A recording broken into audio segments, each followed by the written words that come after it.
అక్కడ ఫుల్ వర్షంలో కూడా ఆయన ఫుల్ నానడం జరిగింది. సో ఇంతకు ముందు ఓజీ ప్రీ రిలీజ్ ఈవెంట్ అప్పుడు పవన్ కళ్యాణ్ గారు కూడా అక్కడ ఫుల్ నానారు అనమాట. ఈ 2 వీడియోలు పక్కన పెట్టేసి పవన్ కళ్యాణ్ గారు ఉన్నటువంటి వీడియో రీల్ అని చెప్పేసి ఇక్కడ జగన్మోహన్ రెడ్డి గారు రియల్ అని చెప్పేసి చాలా మంది అంటున్నారు. సో మీరు ఏం చెప్తారు? నో కామెంట్స్ అన్న ప్లీజ్. దయచేసి జగన్మోహన్ రెడ్డి గారిని పవన్ కళ్యాణ్ గారిని అసలు ఎక్స్గా వాటికి వీటికి మధ్య ఎక్స్ చేయొద్దు ప్లీజ్. ఎందుకంటే ఆల్రెడీ అయిపోయింది. జగన్మోహన్ రెడ్డిని ఓడిచ్చాడు, పక్కన పెట్టేశాడు. ఆ రీల్ అయినా కలిసి వర్షంలో అయితే తడసాడు కదా, మీరే చెప్పండి. రీల్ అయినా వర్షంలో అయితే తడిచాడా లేదా? సరే పోనీలండి, జగన్మోహన్ రెడ్డి గారు తడిచారు. ఎంతమంది వచ్చారు పాపం, జనాలు తక్కువ వచ్చారు. సో తడిచాడు మామూలు. అప్పుడు వర్షం పడుతుంది, దానికి కొద్దిగా లోపల ఇన్నర్ ఫీలింగ్ బయట పెడదామని చెప్పి బయటికి వచ్చాడు. అక్కడ ఏమి లేదు. పవన్ కళ్యాణ్ గారికి జగన్మోహన్ రెడ్డి గారికి లింక్ పెట్టద్దు. అన్నా అది ఒకటేనా అన్నా, ఇంత ముందు తరిసింది ఎట్లా పోవాలన్నా? రోడ్లు వేసేటప్పుడు కానీ ఏదన్నా మన పాడేరు నియోజకవర్గంలో కానీ గిరిజన ప్రాంతంలో వెళ్ళేటప్పుడు బురదలో నడిచాడన్న ఆయన. కనీసం ఒక చొక్కా మీద దర్శనం ఇచ్చేస్తే ఆరుతుంది. బురదలో కిలోమీటర్ నడిచాడు పవన్ కళ్యాణ్ గారు. అదే ఎక్కడ పోవాలి? సో దేనికైనా కానీ ఎక్స్ మాత్రం పెట్టాకండి ప్లీజ్. ఆయనకి ఇది ఈయనకి అదే. రియల్ అయినా వర్షంలో దర్శనం తడుస్తాడు. సో జగన్మోహన్ రెడ్డి తడిశాడు, పవన్ కళ్యాణ్ తడిశాడు. ఇప్పుడు అది తీసుకొచ్చేదని ఆ పాలిటిక్స్ పరంగా ఆయన రోడ్డు మీద పోతున్నాడు. అప్పుడే టైం వరకు వర్షం పడింది. ఈయన ఏం చేశాడు, మీటింగ్ పెట్టాడు ఓజీకి సంబంధించి ప్రీ రిలీజ్లో. అప్పుడు వర్షం పడింది, తడుస్తున్నాడు. దానికి ఎంటర్టైన్మెంట్ ఇచ్చాడు మనకు. ఏదైనా కానీ ఒకటేనా, బురదలో కిలోమీటర్ నడిచినప్పుడు లేనిది ఇప్పుడు ఎందుకు వచ్చిందన్న? అంటే ఇట్లాంటి సందర్భాలని కూడా సొంత ప్రయోజనాల కోసం కానీ రాజకీయ పరంగా ప్రయోజనాల కోసం కానీ వాడుకోవడం ఇంతవరకు కరెక్ట్ అండి? అది కరెక్ట్ కాదన్న. రాజకీయాలకు సంబంధించి రాజకీయం మాట్లాడాలి.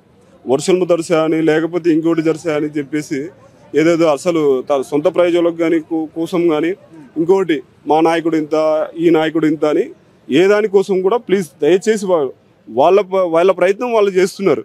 ఒకరు రోడ్డు షో చేస్తారు, ఒకరు మామూలు షో చేసుకుంటూ వెళ్తారు. వర్షం తలిస్తే అదేదో వాళ్ళకు కొంచెం మా నాయకుడు బాగా ప్రచారం చేశాడే అని అంటారు, అంతే. నేను ఒకటే చెప్తాం, అంటే ఇంతకుముందు కూడా పవన్ కళ్యాణ్ గారు అధికారంలో రావడానికి నేను మీరు ఎండలో ఎండిపోతే నేను నిలబడను, మీరు వానలో తడుస్తుంటే నేను గొడుగు పట్టుకొని చెట్టు కింద నిల్చోను అని చెప్పి ఒక డైలాగ్ వదిలేదు. దాని తర్వాత ఈ రీల్ హైలైట్ అయింది. ఏది మన రీసెంట్గా రిలీజ్ అయిన ప్రీ రిలీజ్ ఈవెంట్లో చిన్న చిన్న చినుకులు పడుతుంటే రే గొడుగు పట్టరా అని ఒక డైలాగ్ అన్నాడు. అది బాగా హైలైట్ అవుతుంది.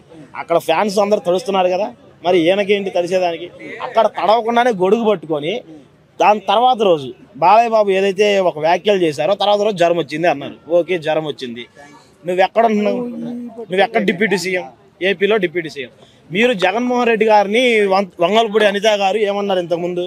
వంగలపూడి అనిత గారు జగన్మోహన్ రెడ్డిని మీరు ఎక్కడో ఉంటున్నారు, బెంగళూరులో ఉండి హైదరాబాద్ ల్యాండ్ లైన్ నెంబర్ ఇచ్చారు మీ నాయకులకు కానీ మీ కార్యకర్తలకు కానీ అన్నారు. అమ్మ, ఒక డిప్యూటీ సీఎం ఏపీలో వైద్య రంగం ఎట్లా ఉందో మనం తెలుసుకోవచ్చు.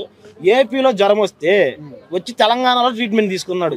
దీన్ని బట్టే మనం అర్థం చేసుకోవచ్చు ఎంత ఒక వైద్య రంగం ఎంత బాగుంది, ఒక విద్యారంగం ఎంత బాగుంది. దాన్నే చూసుకోండి. పవన్ కళ్యాణ్ గారి కొడుకుని ఇక్రిసాట్లో జాయిన్ చేశాడు. ఏపీలో స్కూల్ లేవా? ఇక్కడ ఇతను శాలరీ ఎక్కడి నుంచి తీసుకుంటున్నాడు? ఏపీ నుంచి తీసుకుంటున్నాడు. ఏపీలో ఎందుకు ఉండలేకపోతున్నాడు? ఏపీలో ఎందుకు చదివించలేకపోతున్నాడు? ఏపీలో ప్రభుత్వ వైద్యం ఎందుకు తీసుకోలేకపోతున్నాడు? సరే, ప్రైవేట్ వైద్యమైన ఎందుకు తీసుకోలేకపోతున్నాడు? అవునా కదా? మరి ఇవన్నీ పక్కన పెట్టేసి ఇప్పుడు తడిసాడు, జ్వరం వచ్చింది, ఓకే. దాని తర్వాత అయినా ప్రెస్ ముందుకు వచ్చి మా అన్నయ్య ఇలా అన్నారు, దాని మీద ఏమీ లేదు, అట్లా ఏమైనా జరిగిందని చెప్పాడా? దాని గురించి ఏమీ లేదు. ఇంతకుముందు జగన్ ప్రభుత్వంలో లెక్కర్ స్కామ్ జరిగింది అని అన్నది. ఇప్పుడు బయటకు వచ్చాయి. దగ్గర కుటీర పరిశ్రమే, టీడీపీకి కుటీర పరిశ్రమ లెక్కర్ స్కామ్ అనేది, నకిలీ మద్యం అనేది. ఇప్పుడు దాని గురించి ఏం మాట్లాడు? ఏమన్నా జగన్మోహన్ రెడ్డి కొంచెం ఇంతగాని జార్చాడంటే మటుకు జగన్ ఎవరు నువ్వు చెప్పు చూపిస్తాడు, అన్ని చూపిస్తాడు. ఇప్పుడేం మెయిన్ పదవి కాబట్టి ఇప్పుడేం చూపిడు. ఇప్పుడు అంటే నకిలీ ఒరిజినల్ అంటే మీరు ఎవరి పేరు చెప్తారు? ఎవరు నకిలీ ఎవరు ఫేక్ అంటే మీరు ఏం చెప్తారు? ఎవరు నకిలీ ఎవరు ఫేక్ అంటే మెయిన్ ఒకటి చెప్తాం.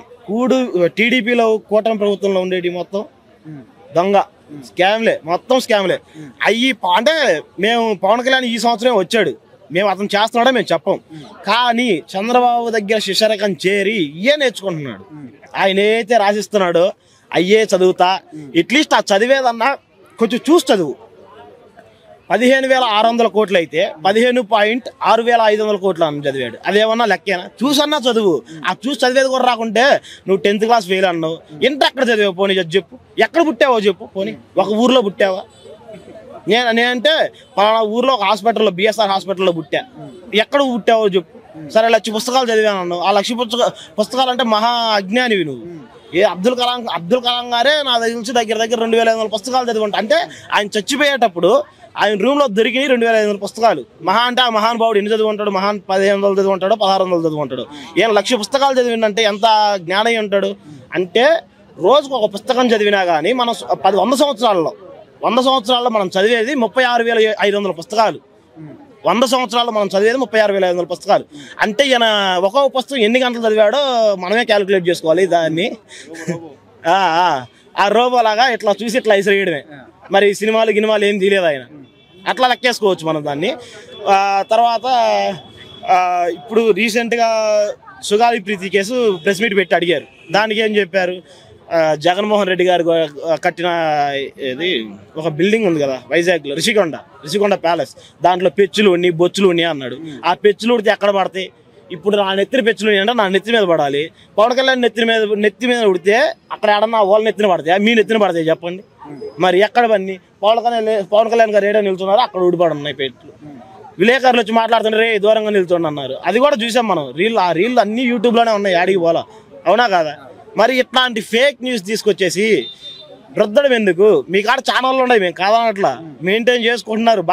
మీరు మంచి చేయండి, దాన్ని చూపించండి. ఇప్పుడు రాజధాని కడుతున్నారు, రాజధానిలో 10 బిల్డింగ్లు కట్టారు. అబ్బా నెంబర్ 1 బిల్డింగ్లు కట్టారు, చూపియండి దాన్ని. ఇప్పుడు జగన్మోహన్ రెడ్డి గారు కట్టారు, మీరు మంచి విజనరీ అయితే ఆ బిల్డింగ్ దేనికో దానికి యూజ్ చేయండి.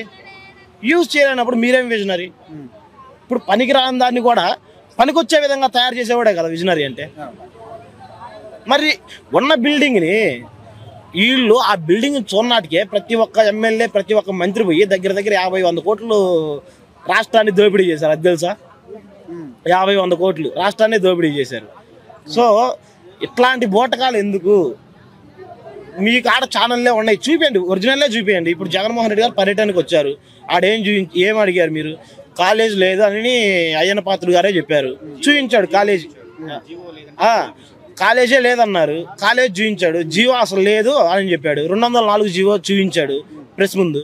దానికి మీరేం సమాధానం చెప్తారు? దాని గురించి ఏం మాట్లాడరు. అవునా కదా? ఇంకా సూపర్ 6లో రెండు పెండింగ్ ఉన్నాయి, దాని గురించి మాట్లాడండి. ఆ పథకాలు ఎందుకు లేకపోతున్నారో దాని గురించి చర్చ నడపండి అసెంబ్లీలో. అంతేగాని ఏంది అసలు ఆయన ఎవరు వంగలపూడి అనిత గారు ఒక బ్రాడ్కాస్టర్ గురించి మాట్లాడారు. ఆయన గురించి ఎందుకు తీసుకురావడం? దానివల్ల రాష్ట్రానికి ఏమన్నా యూజ్ ఉందా? అసెంబ్లీ అట్లీస్ట్ మీ హోమ్ మినిస్టర్ పదవికి దాని గురించి మాట్లాడినందుకు మీ హోమ్ మినిస్టర్ పదవి అయినా కొంచెం ఏమైనా మర్యాద ఉందా? ఒక బ్రాడ్కాస్టర్ గురించి మాట్లాడినారు, దానివల్ల మీకు వచ్చిన యూజ్ ఏంటి, మాకు వచ్చిన యూజ్ ఏంటి? దాన్ని చూడటం వల్ల మేము అడిగేది అదే. కొంచెం యూజ్ ఉండే దాన్ని తీసుకురండి, మేము హ్యాపీగా చూస్తాం. దానివల్ల మాకు ఎంతో కొంత యూజ్ ఉందిరా అని అనుకుంటాం. అంతేగాని ఇప్పుడు ఇంతకుముందు జగన్మోహన్ రెడ్డి గారు దిశ అనే యాప్ తీసుకొచ్చారు, ఎట్టు ఊపితే 6 నిమిషాల్లో 10 నిమిషాల్లో వెళ్ళిపోద్ది అని చెప్పానే అన్నారు. వీళ్ళు అదే యాప్ని 6 కోట్లు ఖర్చు పెట్టి శక్తి అని తీసుకొచ్చారు. సేమ్ యాపే, ఎట్టు ఊపితే 6 నిమిషాల్లో తెలిసిపోద్ది, సేమ్ యాపే. అంటే చంద్రబాబు నాయుడు దోచినట్టు ఏ రాష్ట్రాన్ని ఎవరు దొయ్యలేరు. నేను చెప్తాను, ఇట్లా దొయ్యడు, ఇటు సైడ్కి బినామీల పేర్ల మీద, ఇటు సైడ్ స్విస్ బ్యాంకుల్లోకి. ఓవరాల్ గా కూటమి ప్రభుత్వం ఈ 16 నెలల్లో ఫెయిల్ అయింది. ఎక్కడైనా మంచిగా ముందుకు అడుగులు వేయాలని మేము కోరుకుంటున్నాం. ఇంకా ముందుకి మంచిగా అడుగులు వేయలేకపోతే 2029లో 29కి ముందే సర్పంచ్ ఎలక్షన్స్ ఉన్నాయి. ఆ ఎలక్షన్స్ లో అయినా బుద్ధి చెప్తారు ప్రజలు మీకు.